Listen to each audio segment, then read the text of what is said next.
Hello there and welcome to the Trending Now podcast for a Friday, November the 10th, 2023. I'm your host, Louis Butko, and thank you for joining us as we take a look back on the week that was on Trending Now, which you can catch every Monday to Friday, 7 p.m. and 11:30 on CHCH, chch.com, and streaming live on our Trending Now YouTube page. Coming up on today's show, the latest on the war between Israel and Hamas, as Israeli officials have agreed to halt military action daily for 4 hours in areas of northern Gaza so that residents can flee south. Matt Ingram is hosting Trending Now and will join us with the latest. The carbon tax front and center in Canadian politics this week as opposition leader Pierre Poilievre accuses the Prime Minister of forming a coalition to vote down a carbon tax amendment. And after 118 days, U.S. actors are headed back to work after their union agrees to a tentative deal with Hollywood studios to end their strike. Trending Now producer Laura Sebben joins us with that and the latest from the world of entertainment. But we start, as mentioned, in Israel, as the Israel and Hamas war continues. And Matt Ingram, the 4-hour daily pauses, this is something new this week, is it not? This is, yeah. This just became official, I guess, yesterday, the U.S. actually announcing it. Joe Biden saying that he was pushing for a 3-day pause in order to hopefully have some extra time to try and get some of the hostages out. Remember, there's still 240 hostages. Many of them are believed to be foreign nationals in addition to Israelis. So they were looking for more, but the military, the Israeli military, is committed to 4 hours a day, announcing 3 hours beforehand that they're going to stop their military operations so people in northern Gaza can get to this evacuation corridor. It's one road from the north to the south. The idea being that they get out of the north, where Israeli forces are clashing with Hamas militants, and to the south, which Israel keeps saying is a safe area. Of course, we all know that's not true. There's nowhere safe in Gaza, especially if you consider the humanitarian situation, which is spiraling out of control. So let's say you don't get bombed and you make it to the south. There's very little food, water, or medical support for you. This war has obviously been going on now over a month. This week marked 1 month. We got the latest here as Israel has revised their death toll in the 7th October attacks to about 1,200. That's down from 1,400, which they initially said. What did we learn this week? What's changing? Is anything changing, or is it just the same? Well, I think what we learned is the Israeli military is resolved to do what it said it's going to do, annihilate Hamas. Israel has been very hesitant to grant any sort of humanitarian pause. Remember, this has been called for a very long time now. Just this week, it finally happening. I know that a lot of this probably comes down to the behind-the-scenes work between the Americans and the Israelis to finally get this pause. But Israel is dead set on continuing this, and the people of Israel are dead set on having their military finish this job. It's really tragic what's happening. Like, there's no denying that. But is there an end? Is there a? I mean, we've seen offers of hostages for a ceasefire. That's probably that 3-day thing. Have we made any developments in this war? In terms of a ceasefire, no. So there have been ongoing calls, of course, for a ceasefire since the start of this thing. Really, Western leaders have not gone that far. They've called for humanitarian pauses, which we're now starting to see. One expert we spoke with said a ceasefire is very, very unlikely, because a ceasefire means basically Israeli Defense Forces pack up and go home. It's the end. A ceasefire means the end. These humanitarian pauses mean they're not going anywhere. They're pausing their operations to allow people to get out and aid to get in. But a ceasefire seems a very remote possibility. What are you looking for this weekend? What should we be watching? Well, what's happening today is pretty dark, pretty graphic. It's the hospitals? It's the hospitals. So there's 4 hospitals in North Gaza. The Palestinian Health Ministry, which is controlled by Hamas, says that they were hit by Israeli strikes.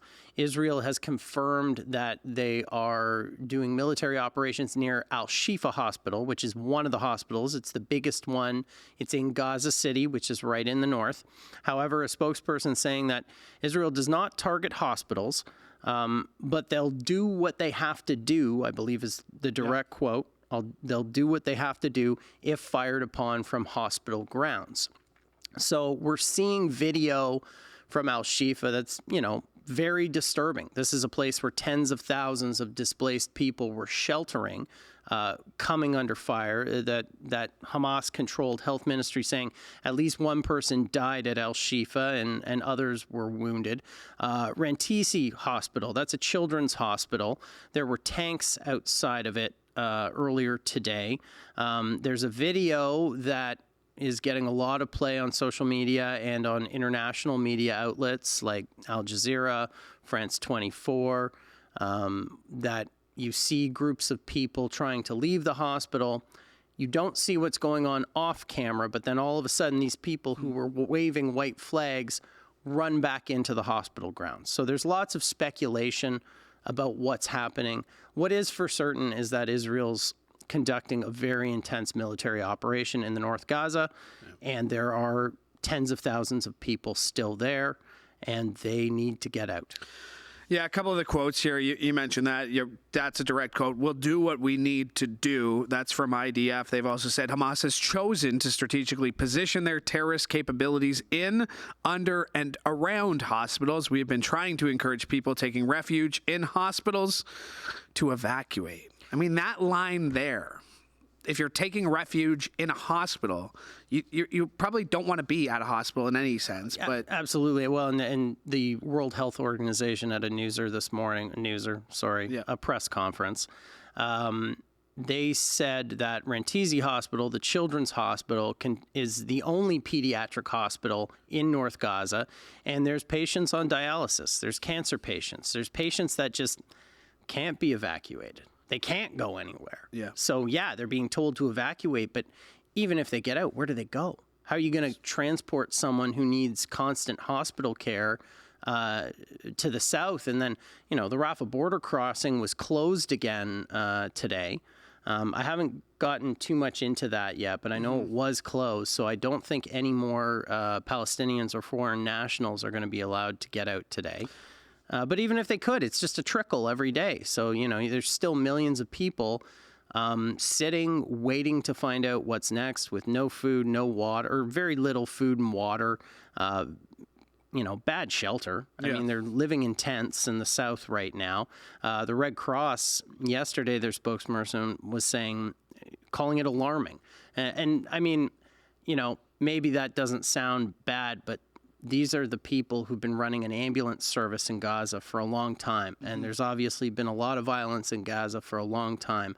So to see how shook some of these people are at what's happening now, that says something to me as well. I think it's important to remember 4.5 million people, basically in the size of a city of Philadelphia, is what we're looking at in Gaza. I think it's 2.2. 2.2, yeah. 2.2. Yeah. I mean, just that stretch. It's one of the most dense places, population in the world. Yeah, I think that's the quote. And then the latest from Global Affairs Canada this hour is saying that none of the 266 Canadians on Friday's list of foreign nationals who were approved to leave the Gaza Strip were able to get out. You mentioned the Rafah border being closed. That's squares, because it was closed earlier this week, too, because of a security incident. What exactly happened wasn't fully explained, but, the Red Cross is saying its ambulances were being shot at earlier this week. So the idea of a security issue in southern Gaza near the Rafah border, that does square. Have you noticed a shift in tone from Biden, from Blinken? We heard Blinken say today that far too many Palestinians have died and that Israel is not doing enough to avoid civilian casualties. That's a bit more harsh than we've heard. John Kirby's been front and center. That's a bit more harsh than we've heard him talk about in this last month. It's stronger language, and I think it reflects the fact that around the world you're seeing a real outcry to what's happening to the Palestinian people, and in America as well. I mean, we're every day almost hearing about protests in America. Certainly there have been big protests in Canada, in Europe. There's a big one, a pro-Palestinian march planned tomorrow in London, which squares up with Armistice Day. So Remembrance Day in Canada, Armistice Day in the UK. There is public pressure on Western leaders to do more for the Palestinians as opposed to just come out and say the same old things Israel has a right to defend itself. It's terrible what we're seeing. We're pushing for a humanitarian pause. You know, a lot of people want their leaders to be calling for a ceasefire now. Yeah, and you mentioned the United Nations Human Rights Chief Volker Turk said today that he called for an investigation into what he called Israel's indiscriminate bombardment and shelling in densely populated areas in the Gaza Strip. Matt, this is not easy stuff to cover. We appreciate you doing it, and we appreciate you coming on the show. Thank you. Thanks, buddy. Appreciate it. Matt Ingram, you can catch him as the host of Trending Now. All right, time to get to some other stories that were making headlines this week. Trending in Canadian politics this week, opposition leader Pierre Poilievre accused Prime Minister Justin Trudeau of forming a coalition and shoring up support due to lagging polling numbers after the Bloc Québécois joined the Liberals in voting down a carbon tax amendment. This week, the Tory leader's motion to take the carbon price off all forms of home heating until after the next election failed inside the House of Commons. On Wednesday, during question period, in the 10 jurisdictions where federal fuel charges apply, Trudeau says the move was to alleviate rising costs in oil heating and encourage homes to use heat pumps. Meanwhile, in a twist, Jagmeet Singh and the New Democrats supported Poilievre's push to offer a bigger tax relief. Now, the non-binding motion was presented last week after the Prime Minister announced the pause on carbon pricing in the 10 jurisdictions where federal fuel charges apply. Trudeau says the move was to alleviate rising costs in oil heating and encourage people to use heat pumps. Now, one province where the federal levy doesn't apply, that's Quebec. Now, according to national stats, heating oil accounts for only about 7% of all homes nationally, but about 30% in Atlantic Canada. Meanwhile, Canada's premiers formed their own rare coalition out in Atlantic Canada in Halifax, where they called on Ottawa to deliver carbon pricing in an equitable way. In trending news in the U.S., it may have been an off-year election, but the voters across the U.S. who cast ballots this week sent big messages. Democrats marked key victories in several races and ballot measures, despite what polls about the impending 2024 presidential election showdown say. Now, including a victory for reproductive rights activists in Ohio, as voters casting their ballots enshrine the right to an abortion in Ohio's Constitution. That's just the latest state to do so in the wake of the Supreme Court's decision to overturn Roe v. Wade last year. The decision, shockingly, is being respected by some U.S. Republicans. Meanwhile, in Virginia, Democrats swept the state legislature in a rebuke to Republican Governor Glenn Youngkin. He sought to pursue what he called reasonable abortion restrictions if the GOP took control of both chambers. Now, abortion access proving to be a driving force for voters, which could be helpful to Democratic prospects in 2024.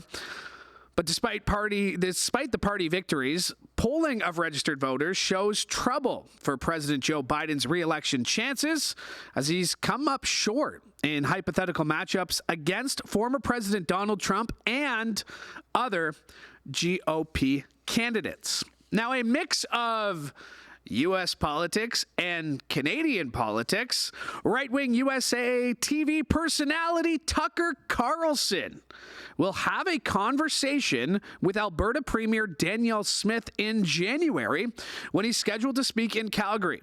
Carlson, who was fired by Fox News in April, says he will make remarks and have a conversation with Smith. The Premier's office says in a statement that Smith participates in a variety of events and does interviews with people from across the political spectrum. It adds that she doesn't subscribe to every view of every interviewer or reporter. Meanwhile, opposition NDP leader Rachel Notley calling Carlson an extremist and Smith's decision, quote, a serious lack of judgment. To entertainment news, the 118-day soap opera in Hollywood is getting ready to exit stage left as the longest strike ever for film and television actors ended at 12:01 yesterday morning.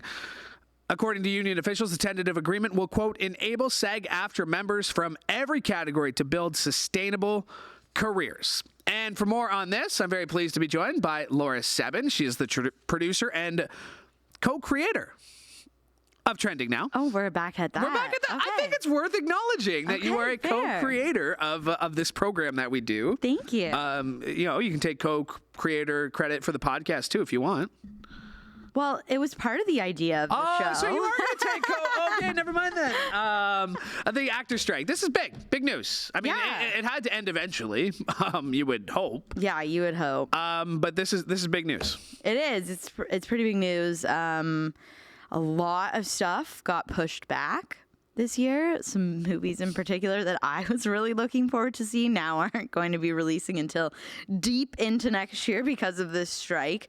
And it was truly mostly because of promo. Like most of these movies that were coming out in the back half of this year that were affected by the strike were done.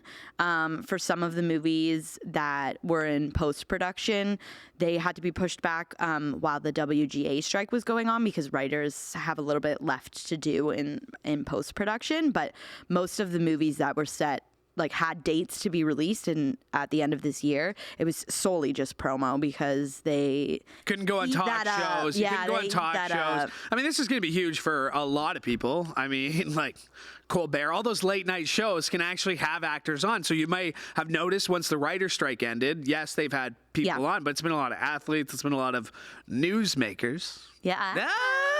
But not a lot of actors.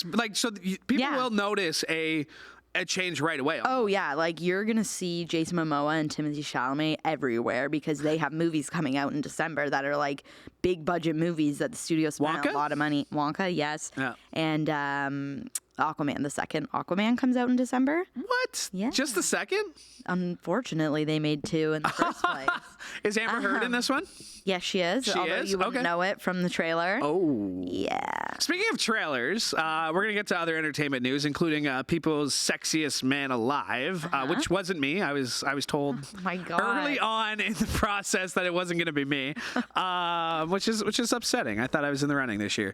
But speaking of trailers, Mean Girls came out, and I went to you right away and was like, it looks like they're just doing the exact same movie 10 years later with some of the same characters, like Tina Fey and the same actors. Yes, same actors. But same actors, different characters. What's the deal with this new movie? Why is it? Why? Mean Girls is the new movie that's coming out. Is going to be the exact same plot as the original Mean Girls, but the twist, if people who are not up in Broadway circles won't know about, is that this new movie is based on the Broadway musical, which was based on the original movie. So it's basically the exact same story, except they sing and dance in it. Which you wouldn't know by the trailer. No, they really buried the lead with that. And I will also say I took issue in the trailer with they opened it up being like, this isn't your mother's Mean Girls. How old do they think the people who watched Mean Girls when it first came out were? When did it come out? 2004. That's 19 years ago. Yeah, but most of the people watching it aren't mothers now. It was PG-13. Do the math. If it was a PG-13 movie, I'm just saying you could have been 15. I think it's bold to assume the original audience of that movie are mothers now. I think that's bold. Wow. I would say. Okay. All right. I watched that movie when it came out. Yeah, everybody did. Everybody did. Rachel McAdams, Lindsay Lohan, it was the movie. Speaking of 2004. I mean, I'll put an asterisk beside that. It's possible I'm wrong, but I'm that it came out in 2000. Yeah, I mean that checks. Sure. We got facts, people. We'll check it. Mm-hmm. Speaking of 2004. That's when I thought this People's Sexiest Man thing would have happened. When the Dr. Derek Shepherd, a.k.a. McDreamy on Grey's Anatomy. That's a show that probably came out back then. Yeah. He was named still on. Is it still on?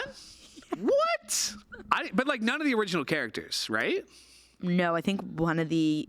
maybe there's two original characters I knew more than a couple of people who during the pandemic watched every single episode, all 20 of them, back to back. Yeah. Should we still be doing this? Sexiest Man Alive? Aren't we past that as a society in 2023? How often do we objectify men though? We don't do that a lot. I mean, we shouldn't be objectifying anyone. We shouldn't, but we don't do it to men enough. Cancel. No, I'm just kidding. Cancel. Yeah, I don't know. I think it's fun. I think it's a little novelty thing. I think people have fun with it. I know my mom was thrilled to find out it was him this year. She's big. They've been trending older, though, have they not? They have. I said this. It's kind of like the Golden People Bachelor. Magazine, they went through a BLM renaissance where they realized that I think The Rock was literally the only black man that was selected as sexiest man alive. Yeah. And then when the BLM protests were happening during COVID and onward, they had 3 black men back to back. Yeah. Michael B. Jordan, John Legend, which was a questionable choice, and Idris Elba. And then now they're in like the older, loosely older men grind. It was Paul Rudd and then Chris Evans and now Patrick Dempsey. Taylor Swift apparently had similar issues in Vancouver that she did in Toronto. We've talked to Eric Alper on Trending Now a couple of times, right? He said 30 million people registered for a chance to buy tickets for 6 shows in Toronto, and a number of people for Vancouver. Who are these people? Are you okay? So I haven't had the chance to ask. Are we assuming that it's 30 million out of 40 million Canadians? Because I want to know who's snaking their way into these Canadian sales. Did you even want to go to the concert? I didn't, but I feel for the fans. It's not about me not being able to go. I feel as a fan. You would have gone though if you had won the code, or would you have sold the tickets? No, I would have gone. Yeah, it would have been a good time. But you're not as a fan who likes artists who likes to go to concerts, I feel for the Swifties who want to go see her, and somehow 30 million people appeared out of nowhere who also want to see her. Like, it's frustrating just given the amount of shows she's done elsewhere. It's frustrating to have only 2 locations in Canada and see. I'm sure it wasn't just 30 million Canadians. There were a lot of Canadians I know who went to Detroit, who went to Pittsburgh. Because they were worried she wasn't going to come. But when she's doing like 7 shows in each city, like, I think it's okay if other people show up. But 2 cities in one country. Speaking let the people have. Of Taylor Swift, the nominations for the 2024 Grammy Awards are out, and no surprise, Taylor Swift is up for a couple, but it's SZA leading the pack. You like how I said that? Yeah. SZA leading the pack with 9 nominations. Phoebe Bridgers. Correct. Good job. I always thought it was Phoebe Bridges. No, it's got an R at the end. Wow, I learned something new. She's got 7. Victoria Monet. Yeah. But Taylor Swift, are the Grammys still relevant these days? They float in and out. How so? Because I feel like some years they try to remain relevant by bringing in artists that they know are popular. So, like, for example, as much as I love and appreciate Lizzo's music, not last year, but the year before or 2 years before, when she was nominated for a bunch of stuff, her album was old and like had come out 2 years earlier, and the Grammys completely ignored her, but then she blew up and they were like, oh my God, let's nominate Lizzo. So in that sense, I feel like sometimes they're a little bit weird because they try to follow the trends, but then they'll snub people like The Weeknd and 2 years in a row, Morgan Wallen, who have like the biggest albums like in the not even in the country, like in the world, like holding the top spot for like 40, 50, 60% of the year. So they'll snub those people, but then bring in other popular people. It's hard to tell if it's really about like the actual music anymore, or if it's just what they think is cool. Billie Eilish up for a couple. She's got Labyrinth featuring Billie Eilish, Never Felt So Alone. She's up for Best Pop Duo Group Performance. Like, you look at there's not a lot of like different names on this list. No. It's a lot of like, yeah. If it's like, Song of the Year, Billie Eilish, Dua Lipa, John Baptiste, Lana Del Rey, Miley Cyrus, Olivia Rodrigo, SZA, Taylor Swift. And then you go to like Best Solo Performance, Billie Eilish, Doja Cat, Miley Cyrus, Olivia Rodrigo, Taylor Swift. Yeah. But I think the nominees this year, and not to discount the nominees or anything, when the nominees came out today, I was like, oh, there wasn't really a lot of music that came out in the eligibility period, was there? Because there's actually some of them seem like a choice. Is Labyrinth a male? Yes. Okay, because he's the only male on the list of Best Pop Duo Group Performances. Oh no, John Baptiste is there too. Yeah. Okay. All right. Yeah, it was very women heavy this year. It was wonderful. It's awesome. Yeah. Drake broke his Grammys boycott this year submitted some stuff from her loss. So the Weeknd didn't. I mean, I don't know if he had new music, but he's like given up on. I don't know if he's given up. He's just kind of still a little bit salty about it. And Drake was salty about it for a really long time. And he didn't submit his music for a really, really long time. And you were pretty fired up about Chris Brown being nominated for Best R&B Performance. You were fired up? I'm fired up because Chris Brown's still a thing, even though he beat up your hero. I mean, obviously he's a piece of crap. But it's not just Rihanna. He has beat up multiple women since her, and then goes online and says slurs and stuff like that. And if we're not going to nominate the biggest artist of the year, Morgan Wallen, because he said the N-word, which is fair. That's deserved. Why are we nominating Chris Brown, who says slurs on the regular, beats women? Like, I don't know. This is what I mean about the Grammys. It's weird. I don't know what their eligibility. This is what I mean. What their eligibility requirements are. I don't know. You got big plans for the weekend? Yeah, I'm going to see Pete Davidson tomorrow. What? And John Mulaney? Or is it no, it's just Pete. It's just Pete. They're coming together, I think. Where are you going? Where's that? Really? In Toronto, the Elgin Garden Theatre. Very cool. Pete Davidson. Yes, it was my friend's birthday. She wanted to go, and I'm also bringing my sister because my sister loves Pete Davidson so much she might cry when he comes out, which is going to be really embarrassing. I'm going to get secondhand. But they're excited about it, and I'm just along for the ride. All right. Well, what about you? Actually, I'm going to Arkells tonight. Okay. Yeah, they're playing at the Meridian Center in St. Catharines, so pretty excited for that. Matt Ingram, host of Trending Now, is also going. Be there. Yeah, he's that's also right. going. So he brought up our boss Greg brought something up because I guess the Halloween episode of Trending Now has been running on weekends. Yes, he let me know as well. Yeah. So Matt says he's going to buy me a beer, so maybe I'll let him buy me a beer at the concert tonight. There you go. But that's it, and then I'm like shutting down for the rest of the night. Okay, that's fair. And that's tonight, right? That's tonight. Okay. Yeah. I had a gasp there for a moment because I forgot what I was doing on Sunday. I get to go meet Gia. Kelly Vitello's baby. Yeah. So do that too. Yeah. Well, that's very exciting. Tell Kelly that we miss her. Yes, I will. And we'll see her very soon. Not very soon, but we'll see her eventually.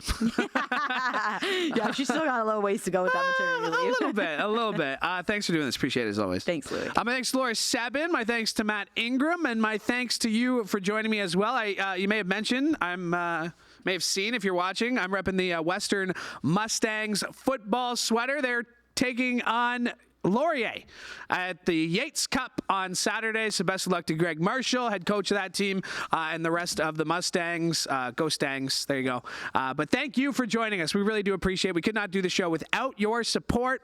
Make sure you like and subscribe wherever you found this episode so you never miss an episode. Make sure you follow us on all of our Trending Now social channels. If you're watching, you can see them on the screen right there. And if you ever miss an episode of this show or any of the other great shows we have for you on CHCH Podcasts, you can search CHCH Podcast wherever you get your favorite shows or go to chch.com/podcast. My thanks to Chantel for directing today's show.